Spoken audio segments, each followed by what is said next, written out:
말씀은 누가복음 13장 1절부터 5절까지 말씀입니다. 누가복음 13장 1절부터 5절까지 말씀입니다. 제가 읽는 성경으로 117페이지에 있습니다. 우리 함께 봉독하겠습니다. 그때 마침 두어 사람이 와서 빌라도가 어떤 갈릴리 사람들의 피를 그들의 죄물에 섞은 일로 예수께 아뢰니 대답하여 이르시되 너희는 이 갈릴리 사람들이 이같이 해 받음으로 다른 모든 갈릴리 사람보다 죄가 더 있는 줄 아느냐? 너희에게 이르노니 아니라. 너희도 만일 회개하지 아니하면 다 이와 같이 망하리라. 또 실나암에서 망대가 무너져 치어 죽인 18사람이 예루살렘에 거한 모든 사람보다 죄가 더 있는 줄 아느냐? 너희에게 이르노니 아니라. 너희도 만일 회개하지 아니하면 다 이와 같이 망하리라. 아멘. 오늘 예수님은 이스라엘 공동체를 향해서 그들이 하나님 앞에서 올바로 살아가지 못한 것에 대해서 회개하기를 요청을 합니다. 그러면서 두 가지 이야기를 하죠. 첫 번째 이야기는 빌라도가 어떤 갈릴리 사람들의 피를 그들의 제물에 섞었다라고 이제 이야기하면서 그 사람들이, 그러니까 빌라도가 아니라 그 사람들이 죄가 큰 것이 아닌가라고 그렇게 묻고 있는 겁니다. 근데 이제 예수님은 그것이 큰 죄가 아니다라고 얘기하죠. 근데 여기서 이 갈릴리 사람들의 피를 섞었다라는 말은 다르게 표현하면요, 빌라도가 갈릴리 사람들을 살해했다라는 것을 이제 의미합니다. 이런 사건들은 로마 총독과 이제 유대인들이 조금 강성인 건 아시죠? 유대인들이 조금 강성입니다. 그래서 이 강성인 유대인들 사이에서 이 반목으로 일어난 학살이다라고 그렇게 표현을 많이 합니다. 다시 말하면 그 당시에 로마 총독이 유대인들을 이렇게 제압하는 하나의 방법으로 사용한 것이 그들을 죽이는 것이었다라는 거죠.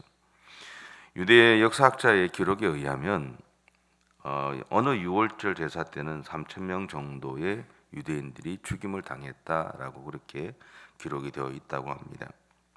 그래서 빌라도가 어떤 갈릴리 사람 피를 섞었다는 것은 그 갈릴리 사람들을 살해했다는 것이고, 유대인들이 예수님에게 묻는 것은 그 갈릴리 사람들이 도대체 무슨 일을, 얼마나 큰 일을 했기 때문에 저렇게 살해를 당합니까? 라고 물었던 거예요. 근데 예수님은 그렇지 않다라고 이야기하시는 겁니다. 그러니까 두 번째 이야기는 뭐냐면 실로암 망대가 무너져서 18명의 사람들이 이제 죽은 일에 대한 이야기입니다.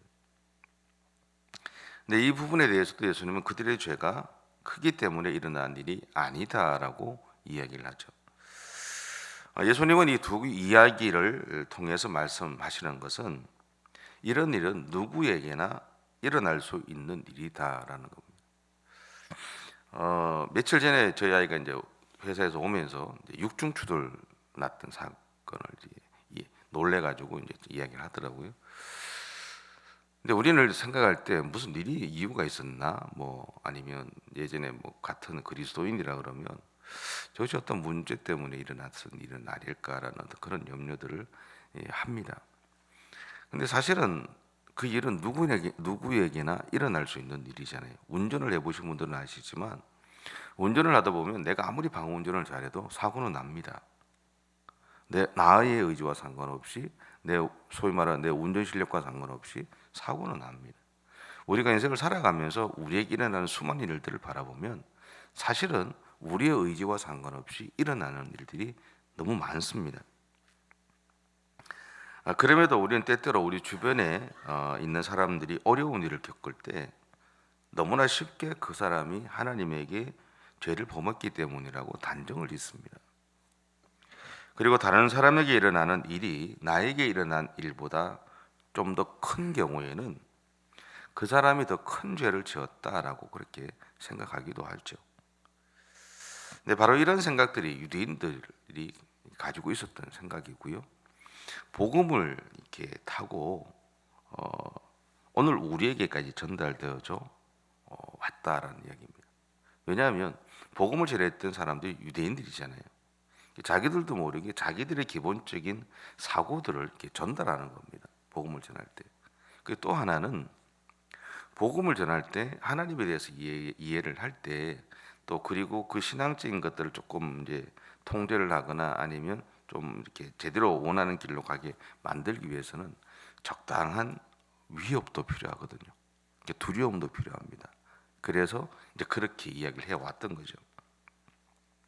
하지만 이렇게 생각했던 이유 중에는 한 두 가지 정도 생각할 수 있는 게 뭐냐면 이해할 수 없는 문제에 대해서 받아들일 수 있는 하나의 해결책이 되기 때문에 그렇습니다.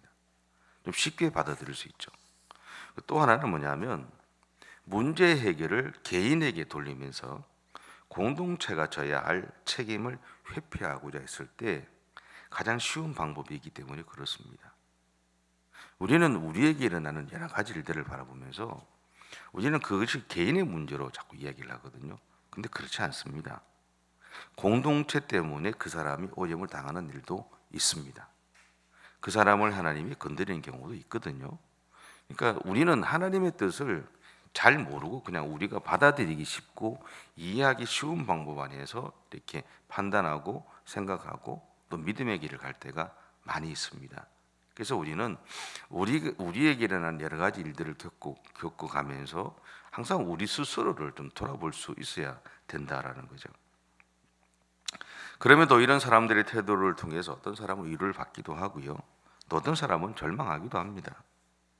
목회를 하면서 들었던 이야기 중에 목사는 아프지 말아야 한다라는 겁니다.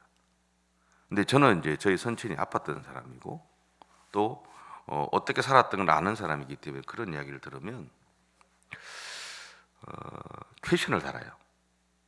이게 뭐 물음표를 답니다. 과연 그럴까? 이제 그런 생각들을 많이 합니다. 조금 이제 조금 그렇죠.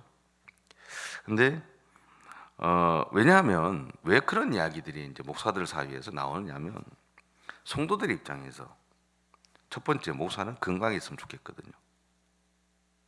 그리고 건강해야 본인들을 위해서 기도를 할 때도 이렇게 그 기도에 더 힘이 있다고 생각을 하세요.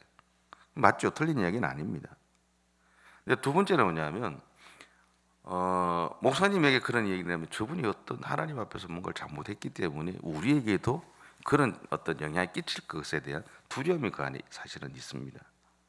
근데 그러다 보니 목사는 좀 아프지 말아야 된다고 하는 그런 생각들을 이제 목사들 사이에서는 그냥 이야기를 합니다.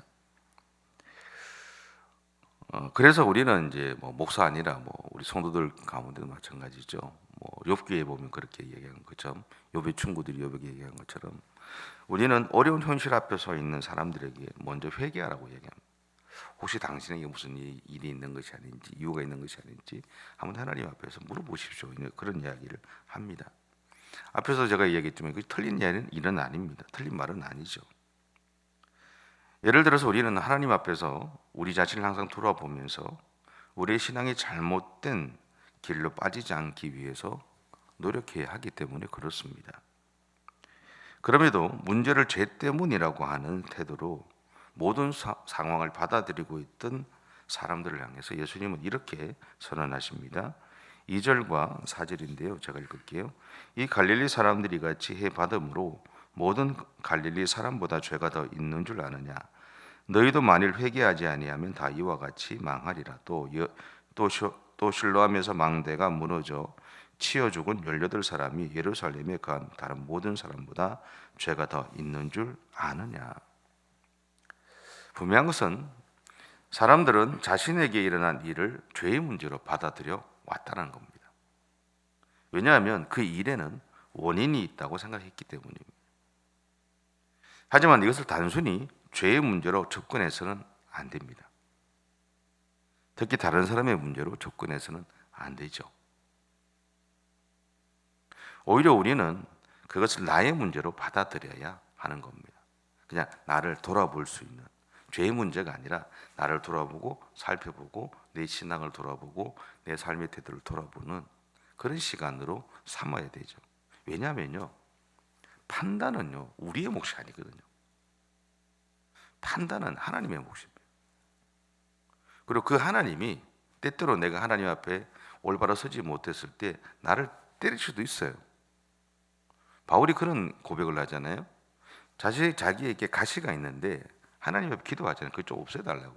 내가 복음을 전하는데 이것이 나에게 이제 마이너스가 된다 이거죠. 그때 하나님 그러잖아요. 그것이 있는 것이 너에게 유익하다. 왜? 그것을 통해서 하나님이 그를 만지시니까.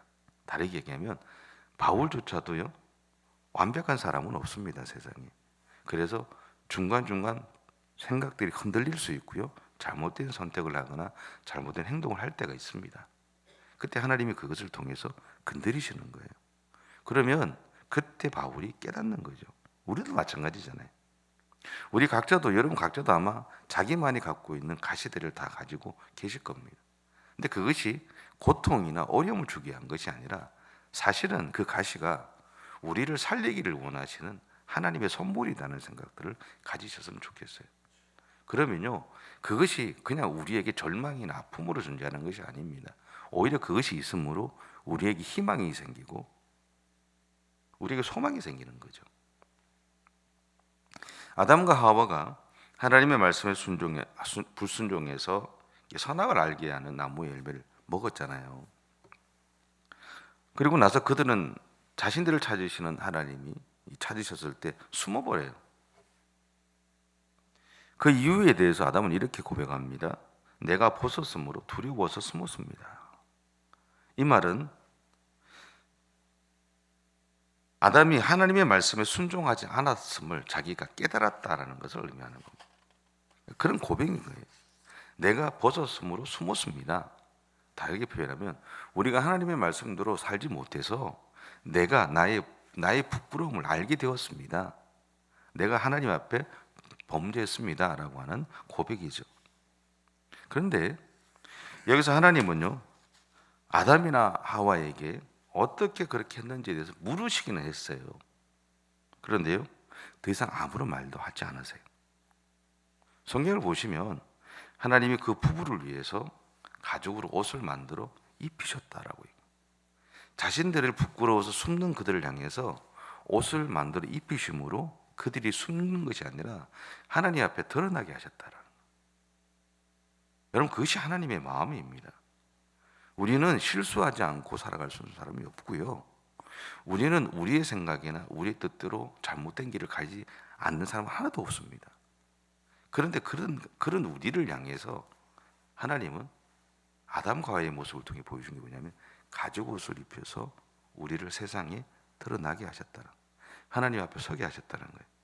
그것이 바로 예수 그리스도를 우리에게 보내셔서 그분이 우리의 죄값을 지고 대신 죽고 부활하심으로 우리를 구원받게 하셔서 우리가 하나님의 자녀로 다시 살아가게 만드셨던 그 일입니다. 그 가죽 옷이 바로 그것을 우리에게 보여주는 거예요. 하나님은 아담과 하와가 불순종했다고 비아냥거리거나 저주하지 않으셨어요. 오히려 안타까워하셨죠. 안타까워한다는 건요, 그 안에 사랑이 있다는 거잖아요. 사랑이 있기 때문에 안타까워하는 겁니다. 어려움 겪는 사람들을 바라보면서 안타까워하는 것은요, 그들을 향한 사랑의 마음이 있기 때문에 그렇습니다. 그러면 여러분, 아담과 하와를 향해서 하나님이 보여주신 모습은요, 바로 문제 앞에서 우리가 가져야 될 태도이기도 합니다. 우리는 먼저 어려움을 겪고 있는 사람들을 있는 그대로 받아들여야 되는 겁니다. 그리고요, 그런 다음에 그들을 위해서 내가 할 수 있는 작은 섬김을 실천하면 됩니다. 우리는 그리스도인이잖아요. 그리스도인이라고 하는 것은 하나님 앞에 그들을 위해서 우리가 기도하고 축복해 줄 수 있다는 것을 의미합니다. 어려움을 겪는 이들을 바라보면서 기도해 주고 그들을 향해 축복해 주고 그들이 일어날 수 있도록, 그들의 문제 속에 갇혀 있는 것이 아니라 다시 일어나서 회복될 수 있도록 그렇게 해주는 것, 그것이 우리가 해야 될 신앙의 태도가 아닐까요? 그리고 그렇게 하고 나서요, 하나님 앞에서 나 자신을 돌아보는 겁니다.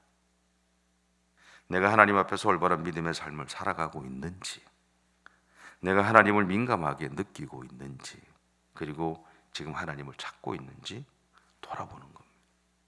그리고 나서 나의 삶에서 부족한 부분을 채워가면 됩니다.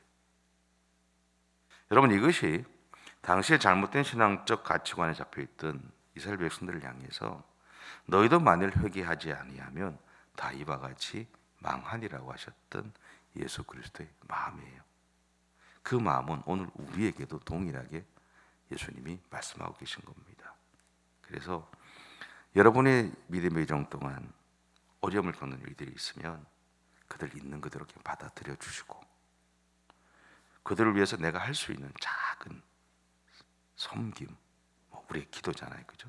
기도하고 축복해 주는 것, 그것을 실천하며 살아가십시오. 그리고 하나님 앞에서 나를 돌아보시고 내가 하나님 앞에서 올바른 믿음의 삶을 살아가고 있는지를 늘 살피셔서 하나님이 기뻐하시는 그런 귀한 믿음의 사람들이 다 되시기를 축복합니다. 기도하겠습니다. 사랑의 주님, 감사합니다.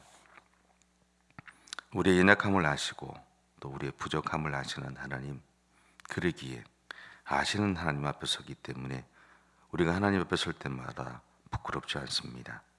오히려 나의 민낯을 기꺼이 하나님 앞에 내어놓고 하나님의 은혜를 구하고 하나님의 용서를 구하고 하나님의 긍휼함을 구할 수 있음을 고백합니다. 주님, 우리는 언제나 어떤 상황이 있든지 하나님 앞에 우리 자신들을 내어놓고 하나님이 기뻐하시는 삶을 살아내가기 위해 노력하는 믿음의 삶을 살아가는 우리 모든 성도들의 승리가 되어줄 수 있도록 하나님 인도해 주옵소서. 하나님이 하나님으로부터 우리가 용납을 받았던 것처럼 하나님 우리의 믿음의 공동체 안에서 우리 이웃들을 향해서 그렇게 용납하고 사랑하고 축복하며 기도하며 하나님 서로가 서로를 세워갈 수 있는 그런 아름다운 믿음의 공동체, 믿음의 사람들 다 되어줄 수 있도록 하나님 은혜를 허락해 주옵소서. 오늘도 주께서 우리의 걸음들을 이끌어가 주시고 우리를 통해서 영광 받아 주실 것을 믿고 감사드리며 예수님의 이름으로 기도드립니다. 아멘. 하늘에 계신 우리 아버지, 아버지의 이름을 거룩하게 하시며 아버지의 나라가 오게 하시며 아버지의 뜻이 하늘에서와 같이 땅에서도 이루어지게 하소서. 오늘 우리에게 일용할 양식을 주시고 우리가 우리에게 잘못한 사람을 용서하여 준 것 같이 우리 죄를 용서하여 주시고 우리를 시험에 빠지지 않게 하시고 악에서 구하소서. 나라와 권능과 영광이 영원히 아버지의 것입니다. 아멘.